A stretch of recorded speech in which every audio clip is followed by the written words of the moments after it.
Welcome back to crazy ticket. Varanasi మూవీలో ప్రకాష్ రాజ్ గారు act చేస్తున్నట్టు అందరికీ తెలుసు. ఎందుకంటే ప్రకాష్ రాజ్ గారే ఆయనే ఆఫీషియల్ గా కన్ఫర్మ్ చేశారు. ఇంకా ప్రకాష్ రాజ్ గారు ఈ సినిమాలో ఎలాంటి రోల్ చేస్తున్నారో తెలుసుకుంటే ఒక్కొక్కరికి మర్చిపో. ఆయన ఈ సినిమాలో శివభక్తుడిగా కనిపించబోతున్నారంట. అండ్ బయట వినిపిస్తున్న న్యూస్ ప్రకారం ఏంటంటే ప్రకాష్ రాజ్ గారు వారణాసి మూవీలో మహేష్ బాబు గారికి ఫాదర్ రోల్ చేస్తున్నారంట.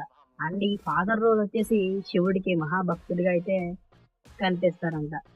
సో, మరి వారణాసిలో మన బాబు ఒక యాంగిల్‌లో రాముడు, ఇంకొక యాంగిల్‌లో శివుడు. ఈ రెండిటితోని మరి కనెక్ట్ చేసి మన బాబు క్యారెక్టర్‌ని ఏ రేంజ్‌కి తీసుకెళ్తారో, అలాగే ప్రకాష్ రాజ్ గారు లాంటి ఒక గొప్ప యాక్టర్ చేత ఎలాంటి పెర్ఫార్మెన్స్ రాబట్టుకుంటారో, మన రాజమౌళి గారు ఏం చేసినా సరే అది చాలా కొత్తగా ఉంటది.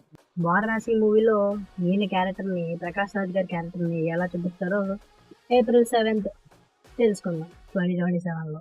మీరు మన ఛానల్ సబ్స్క్రైబ్ చేసుకొని పక్కనే ఉన్న బెల్ ఐకాన్ ఆన్ చేసి పెట్టేసుకోండి.